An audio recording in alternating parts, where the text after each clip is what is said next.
Hello guys, welcome to talkies today channel. ఈరోజు రీసెంట్గా ఓటీటీలో రిలీజ్ అయిన ది లాస్ట్ బస్ అనే మూవీ ఎలా ఉందో ఈ వీడియోలో డిస్కస్ చేద్దాం. సో వీడియోలోకి వెళ్ళే ముందు మీరు మన ఛానల్ని ఫస్ట్ టైం చూస్తున్నట్టయితే ఒక లైక్ చేయండి, ఒక కామెంట్ చేయండి, అలాగే మన ఛానల్ని సబ్స్క్రైబ్ చేసుకోండి. చాలామంది మన ఛానల్ని సబ్స్క్రైబ్ చేసుకోకుండానే వీడియోస్ చూస్తున్నారు గైస్. మీరు సబ్స్క్రైబ్ చేసుకుని చూడడం వల్ల ఛానల్కి అంత ఎంకరేజ్మెంట్గా ఉంటుంది. సో సబ్స్క్రైబ్ చేసుకుని వీడియోస్ చూడండి. ఇంకా లేట్ చేయకుండా వీడియోలోకి వెళ్ళిపోదాం. Let's get started. The last bus ఒక నిజమైన విపత్తు ఆధారంగా ఈ సినిమా తెరకెక్కింది. అమెజాన్ ప్రైమ్లో స్ట్రీమింగ్ అవుతుంది. ఈ సినిమా ఎలా ఉందో ఇప్పుడు చూద్దాం. 2018లో కాలిఫోర్నియాని వణికించిన చారిత్రాత్మక క్యాంప్ ఫైర్ మంటలు వేల ఎకరాల అడవిని, ప్యారడైస్ పట్టణాన్ని బూడిద చేశాయి. అప్పటికే వ్యక్తిగత జీవితంలో కొన్ని ఇబ్బందులు ఉన్న ఒక బస్సు డ్రైవర్ కెవిన్ మెక్కే అత్యవసర పరిస్థితిలో 22 మంది పిల్లలు ఉన్న ఒక స్కూల్ బస్సుని సురక్షిత ప్రాంతానికి తీసుకెళ్లాల్సి వస్తుంది. అయితే స్కూల్ టీచర్ మేరీ లుడ్విగ్ సహాయంతో చుట్టూ మండుతున్న మంటలు, దట్టమైన పొగ, బ్లాక్ అయిన రోడ్ల మధ్య రేడియో కాంటాక్ట్ కూడా కోల్పోయిన ఆ బస్సు డ్రైవర్ వారిని ఎలా కాపాడాడు? మరణానికి జీవితానికి మధ్య జరిగిన ఆ 5 గంటల పోరాటమే ది లాస్ట్ బస్ సినిమా యొక్క మెయిన్ స్టోరీ. ఈ సినిమా పాజిటివ్ పాయింట్స్ అంటే ఇప్పుడు చూద్దాం. ఈ సినిమా మెయిన్ పాజిటివ్ వచ్చేసి ఈ సినిమా లీడ్ రోల్లో చేసిన యాక్టర్ మాథ్యూ అని చెప్పచ్చు. నటుడుగా తన అనుభవాన్ని మొత్తం తన పాత్రలో చూపించాడు. ఎక్కువ ఎమోషనల్ బిల్డప్ లేకుండా భయం కానీ, స్థిరత్వం కానీ, నిస్సహాయత కూడిన ఎక్స్ప్రెషన్స్ కానీ అతను చాలా బాగా పలికించాడు. పర్ఫార్మెన్స్ అదరగొట్టాడని చెప్పచ్చు. ఇక డైరెక్టర్ రియలిస్టిక్ టెన్షన్ క్రియేట్ చేశాడు. పాల్ గ్రీన్గ్రాన్ ఈ సినిమాని కేవలం డాక్యుమెంటరీ తరహాలోనే కాకుండా మనమే బస్సులో ఉన్నామా అన్నంత రియలిస్టిక్గా చూపించాడు. విపత్తు యొక్క తీవ్రతని మనం కూడా అనుభూతి చెందేలాగా ఈ సినిమాని తను తెరకెక్కించాడు.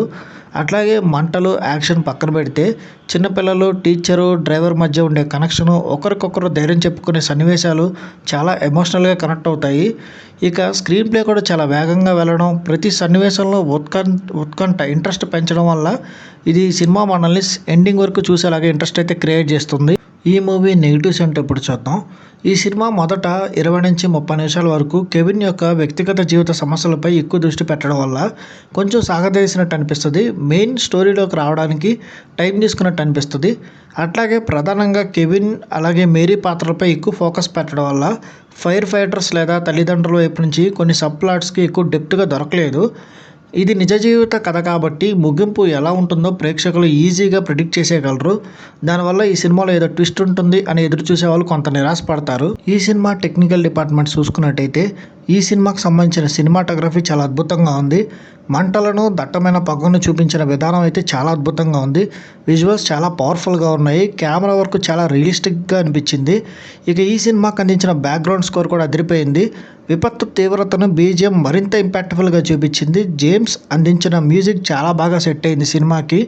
ఇక డైరెక్టర్ పాల్ గ్రీన్గ్రాన్ టెన్షన్ క్రియేట్ చేయడంలో మాస్టర్ అని మరోసారి ప్రూవ్ చేసుకున్నాడు. సినిమాని పక్కా థ్రిల్లర్ లాగా మార్చాడు. ఇంకా ఓవరాల్గా చూసుకున్నట్టయితే ది లాస్ట్ బస్ అనేది కేవలం ఒక సామాన్యమైన సినిమా కాదు, మనుషుల యొక్క తెగువ, పోరాటం గురించి చెప్పే ఒక హానెస్ట్ అటెంప్ట్ అని చెప్పచ్చు. అట్లాగే హీరో మాథ్యూ చాలా అద్భుతంగా నటించాడు. గ్రిప్పింగ్ డైరెక్షన్ ఈ సినిమాకి పెద్ద పాజిటివ్ పాయింట్ అని చెప్పచ్చు. భయాన్ని, ఆశని, చివరి వరకు వచ్చే గెలుపుని ఆస్వాదించాలనుకుంటే ది లాస్ట్ బస్ మూవీ ఖచ్చితంగా చూడొచ్చు. కొంచెం స్టార్టింగ్ స్లోగా స్టార్ట్ అయ్యింది కానీ ఒక్కసారి బస్సు బయలుదేరిన తర్వాత మాత్రం ఫుల్ గ్రిప్పింగ్గా ఉంటుంది సినిమా మొత్తం. ఒక హార్ట్ టచింగ్ స్టోరీని పక్కా థ్రిల్లర్ ఫార్మేట్లో చూడాలనుకుంటే ఈ సినిమా మీకు కరెక్ట్ పాయింట్ అని చెప్పొచ్చు. ఈ మూవీకి మన టాకీస్ టుడే ఛానల్ వాళ్ళు ఇస్తున్న రివ్యూ రేటింగ్ 3.5/5. ఇది నా ఒపీనియన్ మాత్రమే. ఈ సినిమాని మీరు ఆల్రెడీ చూసినట్టయితే ఈ సినిమా మీకు ఎలా అనిపించింది అనేది కింద కామెంట్ సెక్షన్లో మెన్షన్ చేయండి. ఇంకెవరైనా మన ఛానల్ సబ్స్క్రైబ్ చేసుకోకపోతే ఇప్పుడే సబ్స్క్రైబ్ చేసుకోండి. వీలైతే పక్కన బెల్ బటన్ని ప్రెస్ చేసి పెట్టుకోండి. ఇదే వాళ్ళ వీడియో గైస్. మళ్ళీ ఇంకొక మంచి వీడియోతో మీ ముందుకు వస్తాను. Thanks for watching. జై హింద్.